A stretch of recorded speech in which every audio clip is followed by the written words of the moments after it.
자, 오늘 여러분과 더불어서 하나님을 시험치 말라라고 하신 주제를 가지고 하나님 말씀 상고해 보도록 하겠습니다. 마태복음 4장 7절의 말씀입니다. 예수께서 이르시되 또 기록되었으되 주 너희 하나님을 시험치 말라 하였나니라 하신대.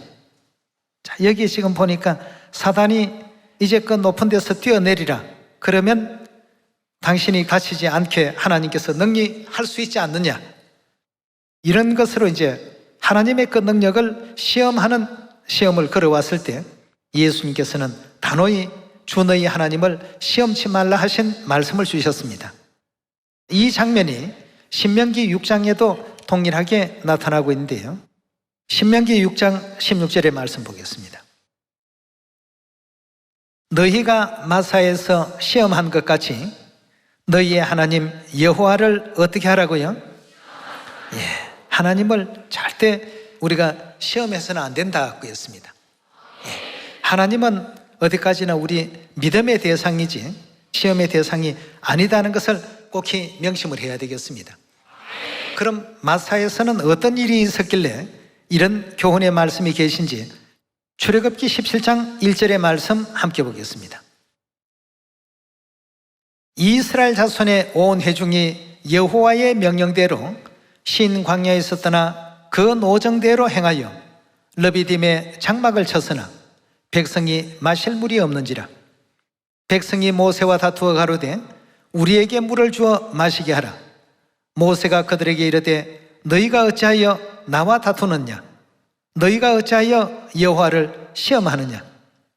거기서 백성이 물에 가라매 그들이 모세를 대하여 원망하여 가로되 당신이 어찌하여 우리를 애굽에서 인도하여 내어 우리와 우리 자녀와 우리 생축으로 목말라 죽게 하느냐? 모세가 여호와께 부르짖어 가로되 내가 이 백성에게 어떻게 하리이까? 그들이 얼마 아니면 내게 돌질을 하겠나이다. 여호와께서 모세에게 이르시되 백성 앞을 지나가서 이스라엘 장로들을 데리고 하수를 치던 네 지팡이를 손에 잡고 가라. 내가 거기서 호렙산 반석 위에 너를 대하여 서리니 너는 반석을 치라. 그것에서 물이 나리니 백성이 마시리라. 모세가 이스라엘 장로들의 목전에서 그대로 행하니라. 그가 그곳 이름을 마사라 또는 머리바라 불렀으니 이는 이스라엘 자손이 다투었음이요 또 그들이 여호와를 시험하여 이르기를 여호와께서 우리 중에 계신가 아닌가 하였음이더라 하고 했습니다. 여기 이제 머리바라는 말과 마사라는 그 말은 다툼이라는 뜻과 시험한다는 의미가 되겠습니다. 여기에 지금 이스라엘 백성들이 광야 생활 노정에서 물이 없어서 굉장히 그 갈등을 했습니다. 그러나 우리 하나님께서는 이미 물이 없다는 것도 다 알고 계시고 양식이 없는 곳이라는 것도 다 알고 계시고 또 일반 어떤 그 사람들처럼 먹고 싶다고 고기를 마음껏 먹을 수 있는 그러한 공간이 아니라는 것도 다 아시고 이 백성들을 이리로 인도하셨습니다. 만약에 그러하지 아니하고 사람들이 살기에 최적화되어 있는 그런 환경으로 인도하셨다고 한다면 그런 곳에는 이미 다 거주민들이 자리를 잡고 있는 지역이 되었던 것입니다. 그러니까 이스라엘 백성들이 지나가게 된다면 그 지역의 왕들이 그냥 지나가기는 하지 않을 것입니다. 이래서 늘 전쟁을 연속해야 되기 때문에 하나님께서는 그리 지나가더라도 아무도 간섭하지 아니하고 관계하지 아니할 광야를 택해서 이스라엘 백성들을 적과 꿀이 흐르는 가나안 땅으로 인도하고 계시는 과정에 있습니다. 그런데 여기에 지금 보니까 백성들이 하나님께 대해서 뭐라고 시험했습니까? 애굽 땅에서 430년 만에 종생활하는 가운데서 해방되었던 이스라엘 백성들이고 그들에게 10가지 재앙 하나님의 권능도 다 보여주셨고 홍해를 가르는 기적도 보여주셨고 날마다 양식을 비같이 내리시는 그 광경도 다 지금 보여주고 계신데 이들이 이제 말하기를 뭐라고 했습니까? 하나님이 계신가 아니 계신가 모르겠단 말이에요.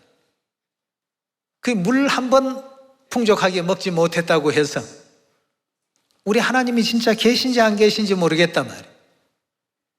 하나님이 계시면 우리를 이렇게 고통스럽게 하시겠느냐? 이렇게 해서 이제 이들이 끊임없이 광야 생활 속에서 하나님을 시험하고 자신에게 작은 불편만 있으면 하나님이 계신지 안 계신지 도대체 모르겠다. 하나님을 믿어서 좋은 것이 무엇이 있느냐? 등등 이런 내용을 가지고 하나님에 대해서 원망하고 불평했던 이스라엘의 그 모습은 끝내는 이들이 젖과 꿀이 흐르는 가나안 땅에 당도할 수가 없었습니다. 예. 여러분, 우리가 믿음의 길을 걸어가는 모든 과정에는 여러 가지 불편한 일도 있고 또 힘든 일도 다 있습니다. 그러나 그 모든 것을 참고 인내하고 견뎌내게 되면 하나님께서 약속하신 영원한 젖과 꿀이 흐르는 그 가나안이 우리 목전에 도달할 뿐만 아니고 우리가 그 환경 가운데 생애할 수 있는 그런 하나님의 그 은혜와 은총이 베풀어질 수가 있지 않습니까? 근데 그 과정에서 조그마한 어려움이 있다고 해서 그걸 이겨내지 못하고 하나님에 대한 원망을 하고, 원망뿐만 아니라 하나님이 계신가 아니 계신가 모르겠다, 이 하나님에 대해서 시험을 하고 말이죠. 이래서 결국 이스라엘 백성들은 20세 이상 된 남자 장정들 숫자만 하더라도 60만 명이 넘는 그런 많은 숫자가 애굽 땅에서 출발했는데 여호수아와 갈렙을 제외한 모든 사람들은 그 노정에서 전부 멸망을 당했던 그런 장면을 볼 수가 있습니다. 하나님께서 이스라엘 백성들을 멸망시키기 위해서 불러내신 것 아니지 않습니까? 멸망을 누가 자초했습니까? 하나님을 시험했던 자들. 하나님이 계실까? 하나님이 안 계실까? 하나님이 계시면 우리가 목마르다는 것 아실 텐데, 충분히 주실 것인데, 이렇게 하면서 하나님이 계신가 아니 계신가 이렇게까지 시험을 하면서 이 광야 길을 또 걸어간 그들이었습니다. 그러나 결국 하나님께서는 그들에게도 풍족한 물들을 다 허락을 해 주셨습니다. 반석을 쳐서 물이 나게 하시고 더 이상 목마르지 않도록끔 모든 그 길을 예비해 놓으신 이 장면을 출애굽기 17장에서 볼 수 있는 장면입니다. 문제는 이제 사람이 하나님에 대한 믿음을 갖지 않기 때문에 이와 같은 시험이 연속된다는 내용이 되겠습니다. 이러한 그 내용들이 광야 생활에서만 일어나는 것이 아니라 오늘날 우리 성령 시대에도 하나님께서 어떤 입장으로 우리에게 나타나신다고 하셨는지 이사야서 우리 8장 다 같이 한번 열어봅시다. 8장 13절의 가르침을 보겠습니다. 만군의 여호와 그를 너희가 거룩하다 하고 그로 너희의 두려워하며 놀랄 자를 삼으라. 그가 거룩한 피할 곳이 되시리라. 그러나 이스라엘의 두 집에는 뭐가 되신다고요? 자, 이스라엘의 두 집에는 거치는 돌의 역할을 할 것이다 했습니다. 예언이 그렇게 되어 있습니다. 예루살렘 거민에게는 뭐가 된다고요? 함정과 올무가 되시리니 많은 사람들이 그로 인하여 거칠 것이며 넘어질 것이며 부러질 것이며 걸릴 것이며 잡힐 것이니라 하고 했습니다. 결국 하나님을 시험하는 이런 어떤 그 믿음의 상태 속에서는 하나님께서는 그들에게 거치는 돌, 걸리는 반석, 함정과 올무의 어떤 역할을 하실 수밖에 없는 것입니다. 어떤 어려운 일이 있더라도 하나님에 대한 믿음을 저버리지 아니하고 하나님을 끝까지 믿고 의지하고 영원한 천국까지 나아가게 된다라고 한다면 결단코 하나님은 우리에게 있어서 걸리는 돌이 될 수가 없고 거치는 반석이 될 수가 없습니다. 그럼 누구에게 걸리는 돌, 거치는 반석이 됩니까? 시험하는 자에게. 정말 하나님이 계신가? 아니 계신가? 정말 참 우리 하나님이 맞을까? 안 맞을까? 이런 이제 의혹과 의심 속에서 끊임없는 시험을 하는 사람들에게는 하나님께서 그들 앞에 걸리는 돌, 거치는 반석, 함정, 올무가 되실 것이라고 이렇게 분명히 예언하고 있는 가운데 있습니다. 그래서 우리 예수님께서도 2000년 전 육체를 입고 이 땅에 오셨을 때 하신 말씀이 있습니다. 마태복음 11장 2절의 말씀 함께 보겠습니다. 요한이 옥에서 그리스도의 하신 일을 듣고 제자들을 보내어 예수께 여짜오되 오실 그이가 당신이 오니이까 우리가 다른 일을 기다리오리이까?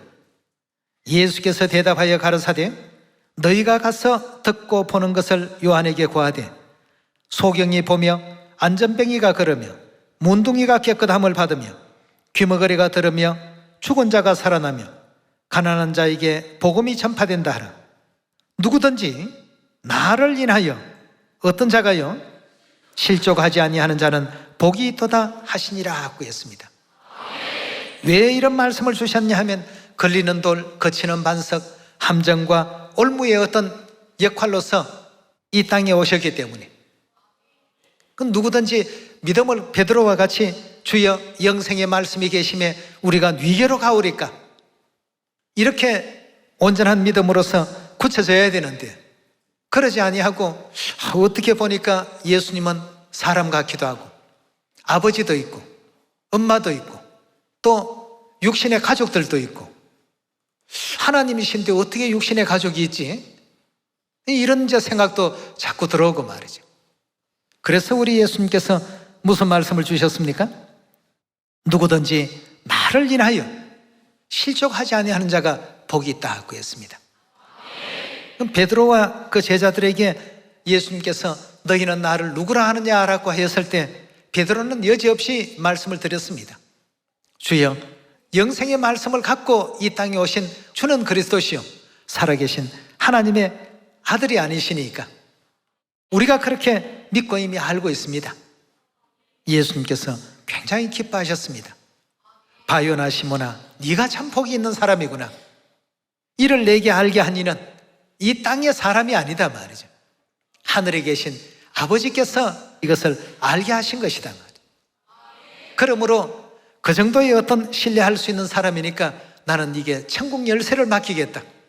네가 땅에서 무엇이든지 매면 하늘에서도 매일 것이요 내가 땅에서 무엇이든지 풀면 하늘에서도 다 풀릴 수 있도록 그렇게 할 것이다. 네. 여러분 이렇듯 그 육체를 입고 이 땅에 오신 하나님에 대한 온전한 그 믿음을 가진 사람에게는 그런 큰 은혜가 있었고 축복이 있었습니다만 반대로 가룟 유다는 어떻습니까? 그 무리의 회개를 맡은 사람 아닙니까? 그럴 정도의 사람이라면 그래도 신뢰받는 사람이라고 볼 수가 있습니다. 처음부터 믿음 나빴던 것 아닙니다. 믿음이 좋으니까 제자 삼으셨고 좋으니까 또 다른 일도 아닌 그 회개라고 하는 그 큰 일도 가룟 유다가 맡았던 것 아니겠습니까? 근데 그가 이렇게 예수님을 한 3년간 늘 따라다니면서 뵙고 행하시는 일들을 보니까 어떤 때는 참 대단하신 우리 하나님이신데 어떤 때는 보니까 제사장들 만지도 직위도 없어 보이고 육적인 안목으로 보니까 뭐든지 다 못해 보이는 겁니다. 그래서 선지자는 이미 하나님께서 육체를 입고 이 땅에 오셨을 때 그 모습은 함정이 되시고 올무가 되시고 걸리는 돌이 되시고 거치는 반석이 되실 것이다 하고 일러주지 않았습니까? 그러니까 예수님에 대해서 자꾸 이런 시험 저런 시험도 이제 걸어보는 겁니다. 그러다가 믿음이 다 이제 잃어버리고 나니까 예수님을 언전 30냥에 파는 파렴치한 일까지 저지르게 되는 그런 정도로 믿음의 내용이 자꾸만 이렇게 추락해가는, 다시 말해서 하나님을 자꾸 시험하는 어떤 그 입장에서의 그런 결과까지 나오게 됐던 것입니다. 베드로는 어떤 어려움이 있더라도 끝까지 주를 따르겠나이다. 감옥에 가신다면 제가 감옥에 따라갈 것이고 죽는 데까지라도 저는 끝까지 따르겠나이다 말이죠. 이런 어떤 믿음과 신앙을 가지고 나아갔기 때문에 하나님께서는 인간적인 어떤 작은 어떤 실수가 있고 좀 덤벙대기도 하고 또 뭔가 좀 큰 소리도 잘 치기도 하는 이런 어떤 그 신앙을 예수님께서 다 이렇게 수용하시고 포용하셔서 굉장히 참 믿음직한 제자로서 초대교회의 그 모든 역사를 베드로에게 또 맡기시고 이렇게 감람산에 성천하신 그런 광경도 우리가 볼 수 있지 않습니까? 그래서 마태복음 11장 6절에 나로 인하여 실족하지 않는 자가 복이 있다고 했습니다. 우리는 결단코 하나님을 믿음의 대상으로서 여기셔야지 시험의 대상으로 생각해서는 안 되겠습니다. 2000년 전 예수님께서도 육체를 입고 이 땅에 오셨습니다. 많은 바리새인과 서기관들은 항상 예수님을 어떻게 합니까? 시험의 대상으로 봅니다. 제가 과연 그리스도인가? 하나님의 아들이라고 하니 이런 것 정도는 할 수 있겠지, 저런 것 정도는 할 수 있겠지. 계속 이제 예수님에 대해서 시험을 걸 때 예수님께서는 그들의 어떤 그 시험하는 것을 이미 다 알고 계십니다. 그래서 그때그때마다 적절한 답을 이렇게 주셨습니다만 그렇게 시험한 자들의 결과는 천국 갈 수 있는 입장에 섰습니까? 어느 시대든지 하나님을 시험치 말라라고 말씀을 주셨는데 하나님에 대해서 시험을 한 사람들은 결국 구원의 도에 온전하게 이를 수가 없었습니다. 그래서 예수님께서는 저들에 대해서 전가하시기를 천국 문을 닫고 저희도 들어가지 아니하면서 들어가려고 하는 자들도 못 들어가게끔 회방하는 이리와 같은 자들이고 우는 사자와 같은 자들이고 영혼을 삼키는 자들이라고 이렇게 아주 강력하게 그들의 그 영적 정체를 그렇게 밝혀놓으셨습니다. 우리 시편 78편도 한번 열어보시면서 우리 하나님은 우리의 믿음의 대상이지 시험의 대상은 결코 아니다는 것을 항상 마음에 또 새기는 우리가 또 되어야 되겠습니다. 시편 78편 10절의 이 광경은 이스라엘 백성들이 광야 40년 생활할 때 하나님을 시험했던 장면들에 대한 것을 기록해 놓은 장면이 되겠습니다. 시편 78편 10절입니다. 저희가 하나님의 언약을 지키지 아니하고 그 율법 준행하기를 거절하며 여호와의 행하신 것과 저희에게 보이신 기사를 어떻게 했다고요? 그렇게 많은 어떤 권능을 보여주셨는데도 불구하고 볼 때뿐이고 시간이 지나면 또 다 잊어버리고 또 원망하고 불평하고 하나님이 계신가 아니 계신가 하고 이런 엉뚱한 이와 같은 얘기들을 늘어놓는 이스라엘 백성들의 그 모습을 시편 기자는 이렇게 또 기록했습니다. 12절입니다.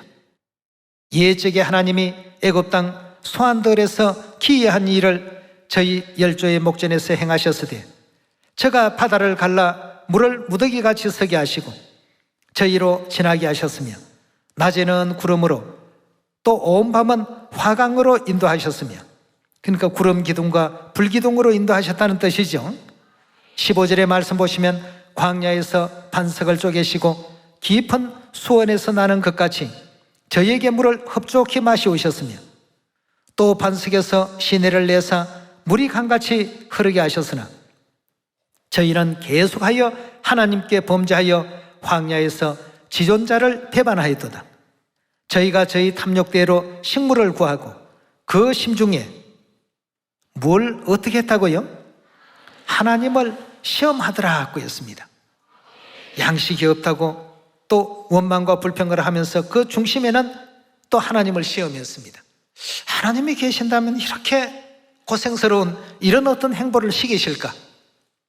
자기들 나름대로의 어떤 그런 생각을 가지고 하나님에 대해서 시험을 끊임없이 원망과 불평으로 쏟아놓았던 것이죠.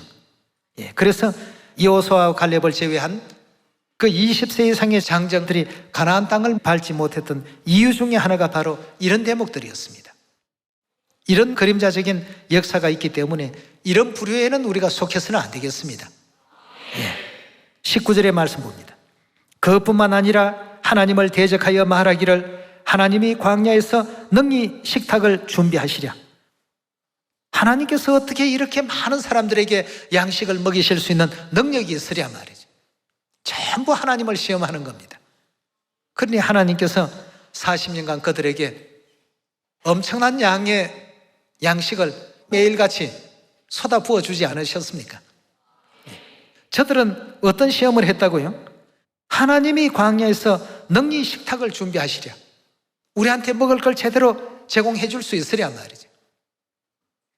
우리 하나님 믿는다라고 한다면 하나님을 100% 전적 신뢰하셔야 되겠습니다. 잠깐 우리 눈앞에 뭔가 안 될 것 같이 보이는 그 상황과 그 환경에만 사로잡히지 마시고 하나님께서 약속하신 그 약속을 절대적으로 믿으시면 됩니다. 우리 보기에는 이 지구가 큰 어떤 행성처럼 보입니다만 우주에서 보면 하나님께서는 통에 한 방울 물처럼 아무것도 아닌 것 같이 빈 것 같이 여기신다고 하지 않았습니까? 그럴 정도의 이 지구밖에 안 되니까 우리는 항상 그런 믿음을 갖고 하나님께서 또 인도하시는 그 인도를 따라가야 되겠습니다. 20절의 말씀 봅니다. 저가 반석을 쳐서 물을 내시며 시내가 넘쳤거니와 또 능리의 떡을 주심에 그 백성을 위하여 고기를 예비하시려 하였도다. 그러므로 여호와께서 듣고 노하시며 야곱을 향하여 노가 맹렬하며 이스라엘 향하여 노가 올랐으니 이는 하나님을 믿지 아니하며 그 구원을 어떻게 해요? 의지하지 아니한 영고로다 고했습니다. 애굽 땅에서 나올 때 그 놀랍고 엄청난 역사들을 그렇게 보여주었거늘 그런 것은 아랑곳하지 아니하고 다 잊어버리고 현재 당하는 어떤 그 불편함, 현재 당하는 조금의 어떤 아쉬움, 이걸 이제 극복하지 못하고 인내하지 못하다 보니까 결국 하나님을 원망하고 시험하는 이런 일들이 거의 매 순간순간 일어났던 것입니다. 그러니 애굽 땅에서 출발할 때 20세 이상 된 장정 60만이 하나도 가나안 땅에 발을 딛지 못하고 오직 여호수아와 갈렙이라는 이 두 사람만이 그 가나안 땅 발을 들여놓을 수 있었다는 것을 우리가 생각할 때 이 얼마나 참 안타까운 일입니까? 너희는 저런 사람들이 되지 말라라고 하나님께서 이런 기록을 우리에게 남겨놓으신 것입니다. 절대 하나님을 시험하는 자들이 되어서는 안 되겠죠? 여기 지금 시편 78편 10절에서 22절도 그렇습니다만 40절부터 보시면 저희가 광야에서 그를 반항하며 사막에서 그를 슬프시게 함이 몇 번인고 저희가 돌이켜 하나님을 제3 뭘 했다고요? 하나님을 시험했더라. 이 참 너무나도 하나님에 대해서 불의한 어떤 행위입니다. 저희가 그의 권능을 기억지도 아니하며 대적에게 구속된 날도 생각지 아니하였도다.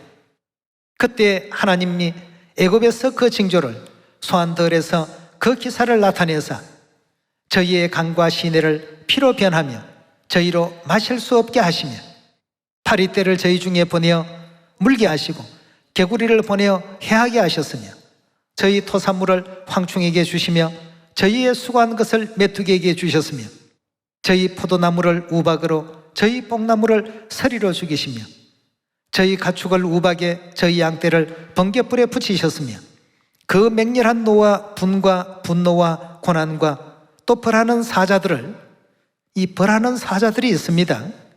저희에게 내려보내셨으며 그 노를 위하여 치도하사 저희 혼의 사망을 면케 아니하시고 저희 생명을 연병에 붙이셨으며 애굽에서 모든 장자 곧 함의 장막에 있는 그 기력에 시작을 치셨으며 자기 백성을 양같이 인도하여 내시고 광야에서 양떼같이 지도하셨도다.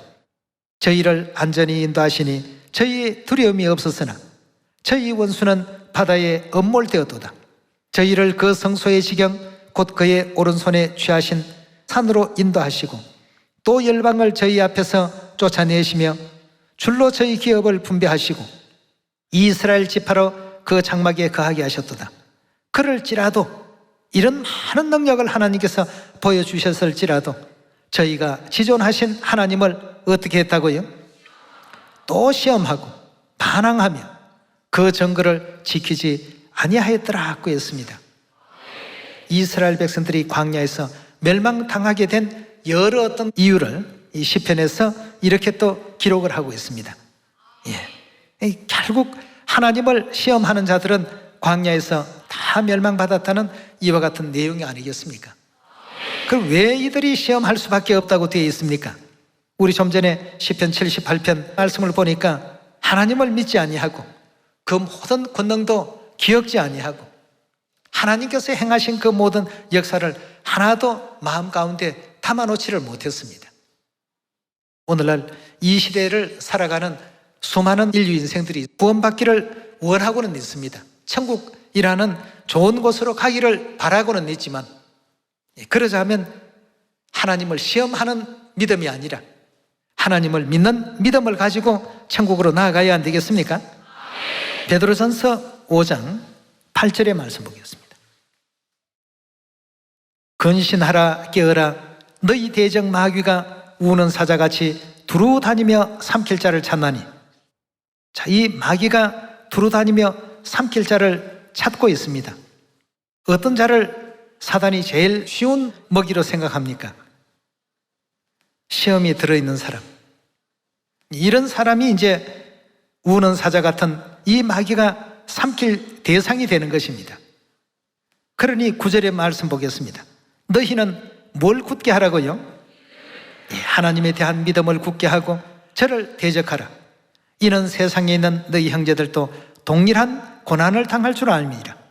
모든 은혜의 하나님 곧 그리스도 안에서 너희를 부르사 자기의 영원한 영광에 들어가게 하시니가 잠깐 고난받는 너희를 친히 온전케 하시고 굳게 하시고 강하게 하시고 털을 견고케 하실 것이다 하고 했습니다.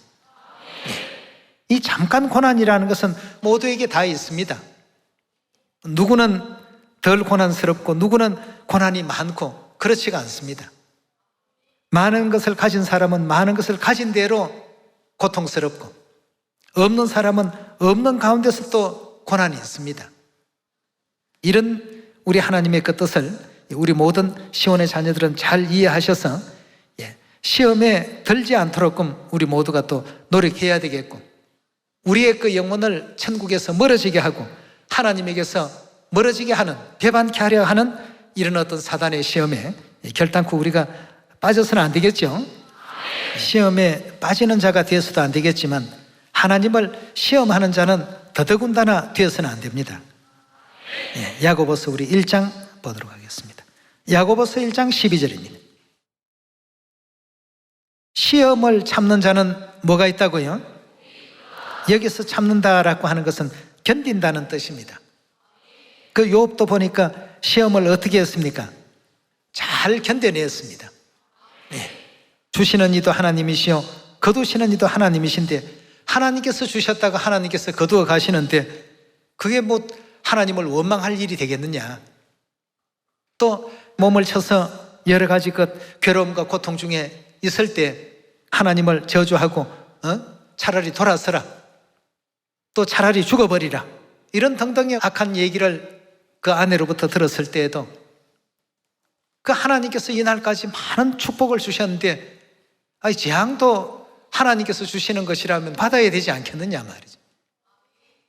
여러분, 우리가 항상 이런 신앙을 견지할 수 있어야 되겠습니다. 그런 가운데 하나님께서 욥에게 끝내 괴로움과 고통만 주셨습니까? 사단이 그런 시험을 아무리 해봐도 욥은 넘어가지 아니하니까 끝내 하나님께서 그에게 재물도 과거보다도 배나 또 더하게 해주시고 또 그 많은 자손을 낳을 수 있도록 그런 축복을 주지 않았습니까?